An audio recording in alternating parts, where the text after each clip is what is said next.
After what could only be described as a subpar race at Dover, we're here at the Pocono Raceway, the tricky triangle, to try to see if we can gain back some credibility in NASCAR. But we've got a lot of rivals, over 11 I think at this point in the career mode. So with a nice wide track, I'm kind of hoping that we'll have enough space to stay away from people, and if not mend our current rivalries, at least prevent some new ones from forming. I don't know why I continue to listen to you setup gurus in the comments that say I need to set up for a lot of push. It felt slow. It was slow. Thanks a lot. I'm gonna run a really loose car from now on in qualifying.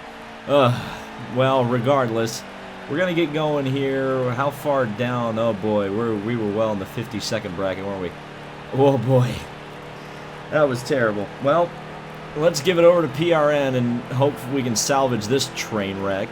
Today, we make our first stop at Pocono Raceway for the running of the Pocono 400. The tricky triangle, as it's known, is different than any other track these drivers will face all year. Pocono has only 3 turns, each one unique in design. That odd layout makes the setup of the car absolutely crucial. Plus, a team's ability to make in-race adjustments is often the key to a good performance here. The green flag is about to drop, so let's go down to the track. So we're ready to go at Pocono, and from that overhead shot they showed in the intro, I have to say, as someone who attends the IndyCar race weekend here every year at Pocono, the camping is a much bigger deal for NASCAR. The infield is about as barren as a bear in hibernation. And Corey LaJoie, why did you do that? And so did Cole Witt. And just there's a huge crash behind me, and we're going to have a yellow immediately. That's fun.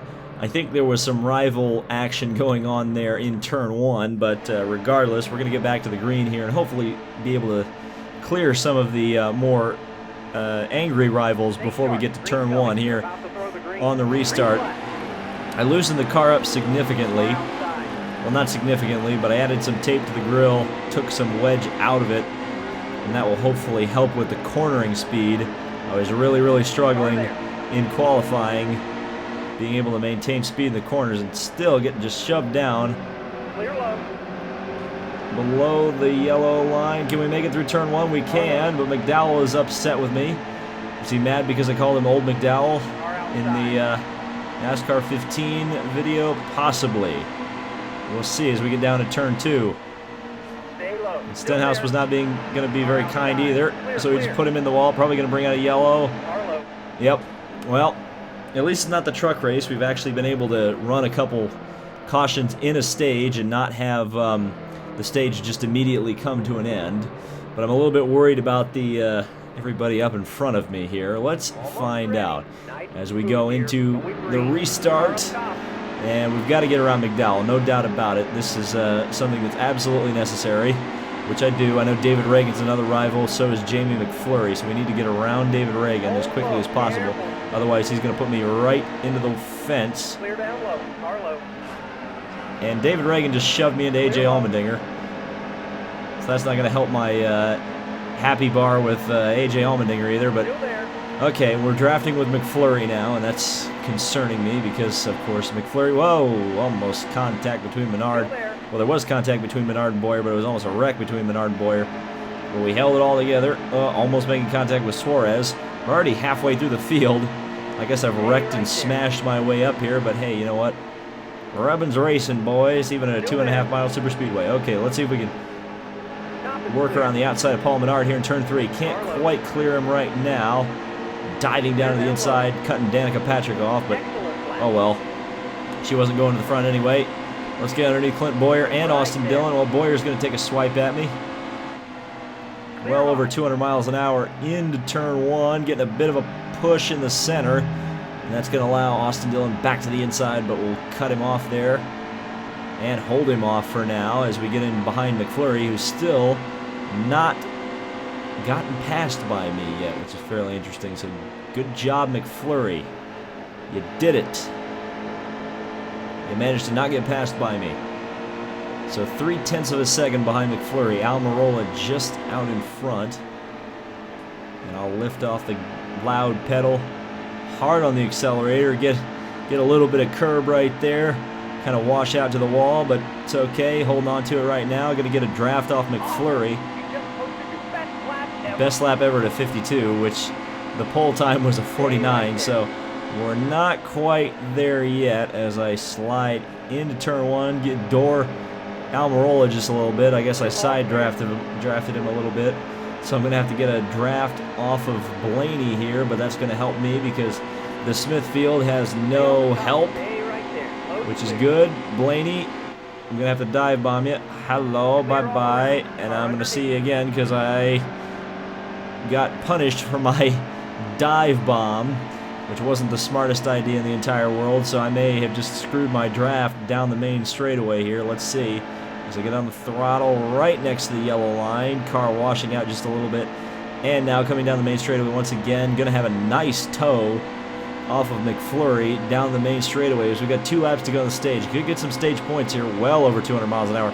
207 into turn 1, had to back out of it because of course everybody's going to be slowing up, and as well as me, I'm going to have to slow up. As I'm just trying not to aggravate McFlurry. I want to see if I can actually get a rival to calm down on, well, never mind. That contact probably aggravated McFlurry a little bit. And probably just enough so that we're not ever going to be friends again. So the back end slides out just a little bit. Right down onto the curb. Oh, look at the thing step away from me just a little bit on the exit. All right, 1 to go on the stage, presented by Credit One Bank, or excuse me, PNC Bank, the new official bank of NASCAR. But anyway, we are at 206 miles an hour down into turn 1. Going to try to arc it in kind of late. Can I get underneath McFlurry? Doesn't look like it right now. McFlurry moving to the outside. Boy, it seems like a bit of a stymie. I just can't really get moving here. Now I'm going to get moving underneath McFlurry. Maybe can I get underneath him in turn 2? Gonna be tough because McFlurry's gonna shove me down. Bye, McFlurry. You deserved it. No caution? Now we get a caution. And the AI driver crashes right as we get the yellows, but it doesn't matter because we held on to our position. That's all that matters. Too bad Jamie McFlurry couldn't hold on to his lunch there for a second. So I'm not sure. I'm gonna take. I'm going to keep it where it is, I think. I was thinking about doing something, but then I decided against that. So McFlurry behind me, but he's on the inside of row number, whatever this would be, number 9. All right, back to racing. And let's see if we can get a good acceleration here. Probably going to have to pit before the end of the stage. Well, it's going to be close with 10 laps on this fuel tank and in this stage. Going to be a fuel mileage stage. It's going to be the question of whether or not the rest of the cars can make it. But I'd love to just drive to the front on merit rather than fuel strategy. So let's get behind Truex and Casey Kane. Get a really good draft. Pull out down the back straightaway, but lift off underneath my teammate. Of course, Casey Kane has not had a good time on that part of the track before. Almost went into the trees one year. Hard to believe this track didn't have catch fencing all the way up until like 2011. What were they thinking? Yeah, sure, this is a track where the cars are, even the stock cars are capable of 200 plus miles an hour. But screw it, we don't need catch fences. That's child's play. Well, okay, we're gonna be battling with McFlurry. Somehow his horrible accident didn't make him have to lose a bunch of positions under the caution there, so he's right next to us battling. And now we've got Blaney on the inside, Laney. And up to 170, 80, scrape the wall, 190. Probably not going to catch 200 miles an hour here on the Long Pond Straight as I back out early to try to back up the corner. Here comes McFlurry down to the inside, but he's unable to capitalize on anything right there. And behind Blaney to the outside. Going to try to drive around the outside of Blaney. Can't quite get there yet. Going to hold off McFlurry. And again, Blaney holding on to the outside groove. Almost getting up into the wall just a little bit. Best lap ever. Finally in the 51. So we're almost competitive. 3 wide into turn 1 and take both the positions, but I'm going to have to probably give one back here because Kane's going to be making a move to the inside, but he hasn't quite pulled it off yet. I've got the run on Numa and going to clear him. So very nice. Up into the top 12. I'm going to be looking for the top 10 very shortly. And if this race stays green, I think we're in for a stage win with the fuel mileage the way it is. So we got some 3 wide action out in front. Diving it off into turn number 3 once again. And almost getting to the bottom of Newman, and which I do. 2 by 2 by 2. It's a 200-mile-an-hour pace lap. And I'm just going faster and faster as this run goes on, as I made a little bit of contact with Jimmy the Juggernaut. Now I'm behind Denny Hamlin. Try to give him a little bit of a shove. Couldn't quite get to his bumper. Now we're getting underneath Denny Hamlin. Gonna lift off the throttle just a little bit.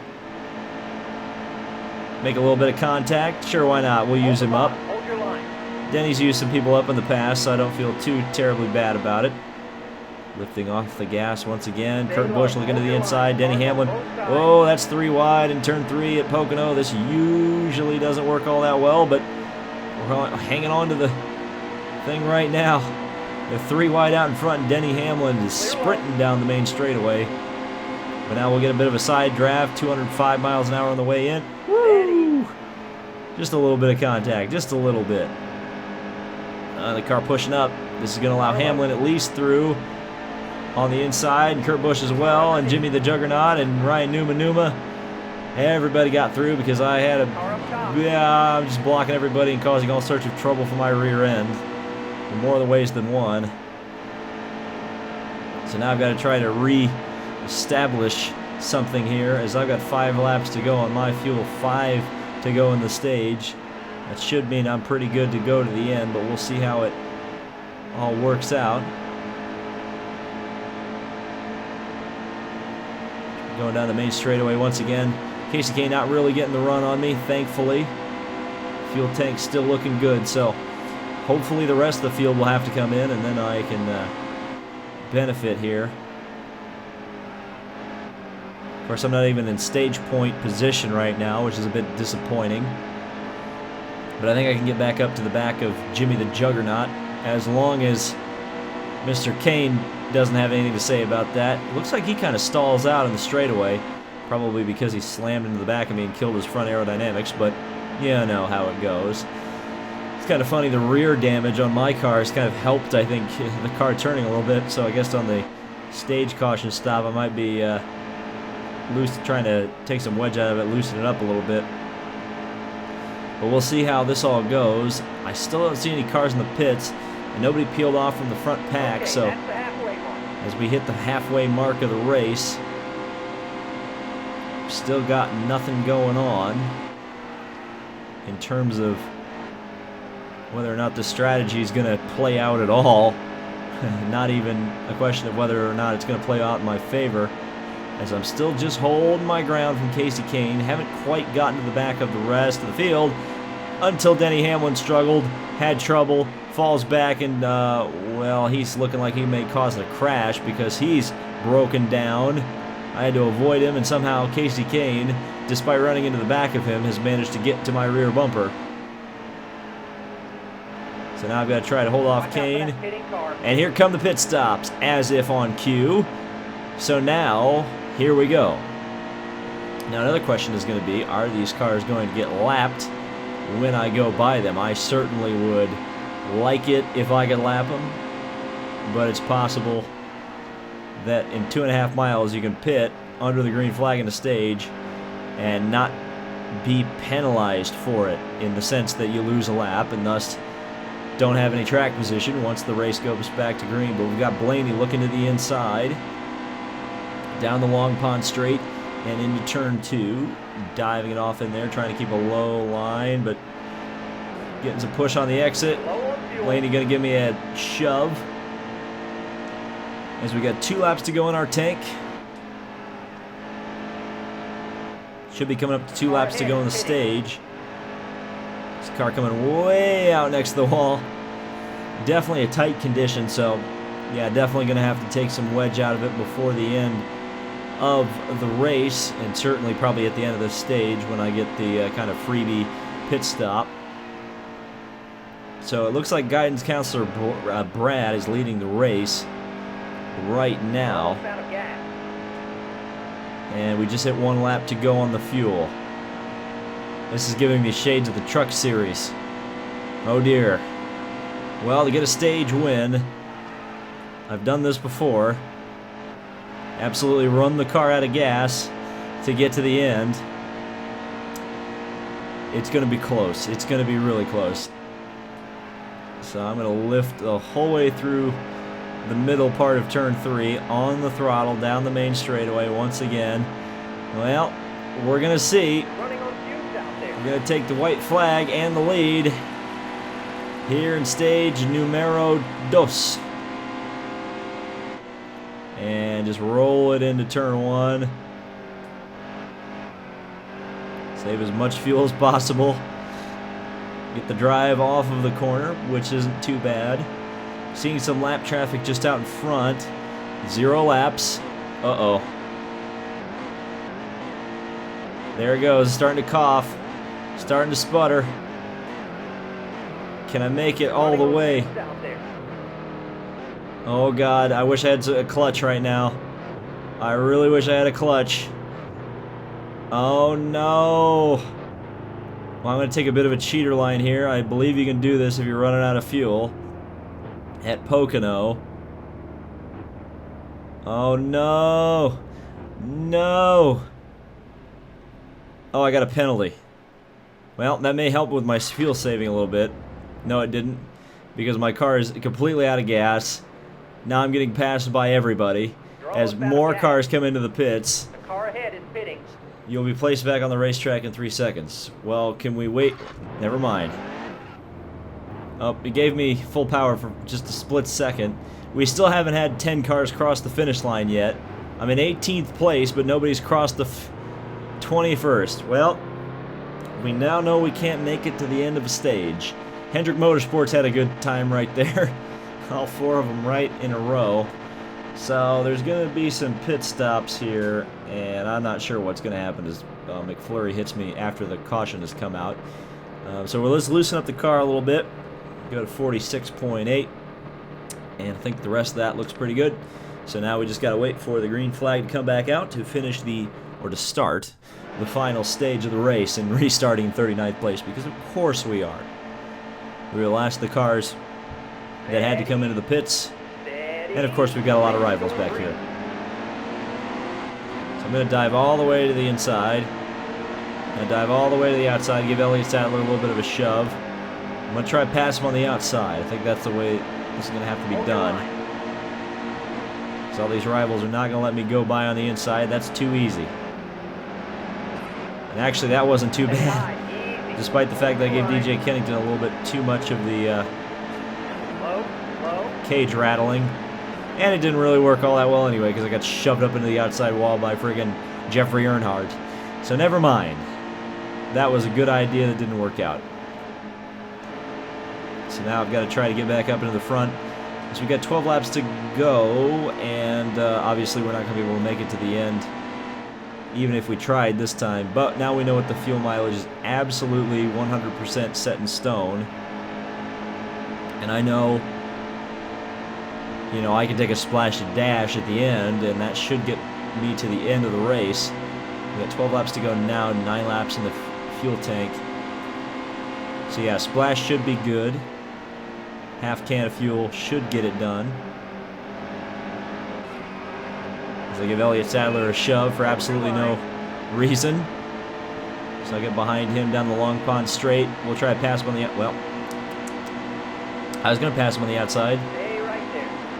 And then Ty Dillon decided to block him and cause a little bit of a traffic jam, and I passed him quicker than I wanted to. Now behind Jeffrey Earnhardt. Trying to get around the outside, Jeffrey Earnhardt, a little bit of contact. Almost got the safer barrier there on the entry. Not going to give Earnhardt any room that time. Don't feel like it. Give him a little bit of a shove.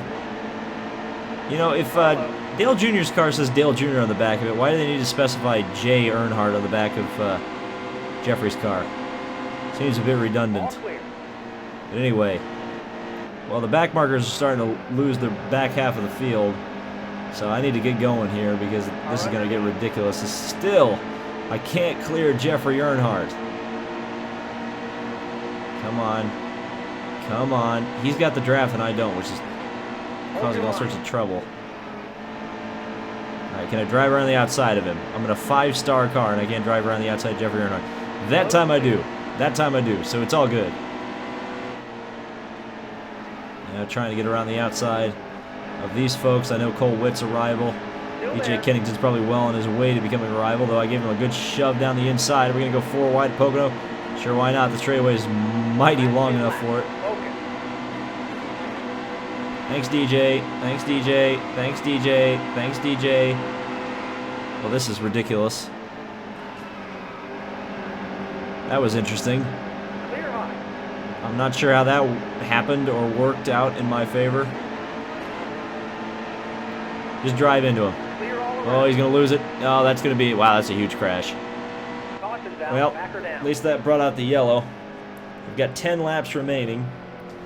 And I've only got 6 laps in the fuel tank. Everybody seems to be pitting, so I'm guessing they're all thinking, yeah, we'll be able to make it to the end. So I guess I will too. Hopefully they take tires. They didn't. Oh, this mid-season is not going my way. So how many laps are we going to have to go here? So we go back to racing. 7. So we're going to be good on fuel. I'm just going to grind down with Elliott Sadler into turn 1, but that's at least going to give me a little bit of space to work something here. I'm just going to shove Jeffrey Earnhardt the whole way down. The straightaway is Chris Buescher going to run into me, and so is Elliott Sadler. The entire back half of the field hates me, which is not good at all. Dive it off into turn 2, hard on the throttle. Dive in behind Chris Buescher, dive to the inside of him, dive to the inside of Jeffrey Earnhardt. Bye. What the heck was that? Oh boy, that was a big wreck. Okay, no caution. Okay, let's say where's the caution there, David Hoots? That would be a very good excuse for a caution. Let's try this again. All the rivals, all of them, and I can't pass a single one of them. Very frustrating. So this time, I'm not going to try to get a run at all. I'm literally going to let them go. So I can try to draft down the main straightaway, drive around the outside of at least 10 guys, and it'll work out. The last time, a couple times I've been shoved in the wall before I've even gotten to turn 1. So this time, I'm going to use my fresh tires and just use the Tony Kanaan line up top. No, screw you, Elliott Sadler. Oh my God. You can't drive around the outside of him. You can't drive around the inside of him. Exactly what side can you drive around them? You have to drive through them. This is ridiculous. Okay. So Ty Dillon very slow on the inside. On the throttle on the exit. Trying to just keep it together. And I'm not able to do it. So we'll get a good draft behind Ty Dillon. As we got 2 laps remaining in the race. Really good draft.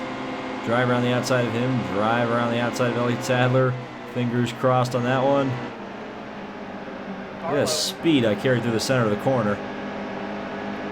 Speed I haven't been able to use all day long because of the stupid rivals. But now I'm getting somewhere. Now I'm getting somewhere. So the field mercifully starts to spread out a little bit. And then Corey LaJoie tries to wreck me. I think that shouldn't bring out a yellow. If it brings out a yellow, that'll be the most depressing thing in the entire world. It's okay. They kept it green. Thank you. Appreciate it. So now I'll drive around the outside of some more rivals, and I think finally we may actually get up to some place where we can actually race legitimately, as I've got one lap to go. So this may be a big send-it lap. We'll see how this all goes. There's a lot of cars, though, I can pass. As you can see, big wreck for AJ Allmendinger. That may bring out the yellow and end the race. We'll see what happens. As Austin Dillon blocks me up to the top. Gives me a little bit of a door. Top is clear. Now through turn 2, Austin Dillon diving down back to the inside. Carlo. Doored me for 27th place. Thanks, Austin. Down to the inside of Danica. On the curbing on the inside.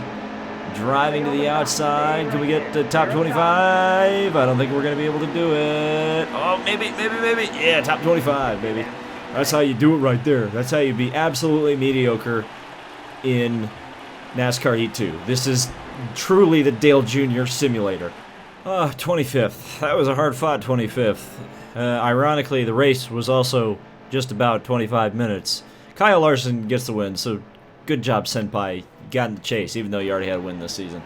Okay, money. Wasn't a very rich race. Exalta cheaping out. Come on.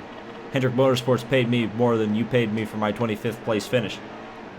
That was a sneeze. But also, we're first in points, which is, I guess, still a good thing despite our absolutely mediocre racing so far today. Interestingly enough, it seems that Ryan Newman has broken up into the top 10 of the chase without a single playoff point.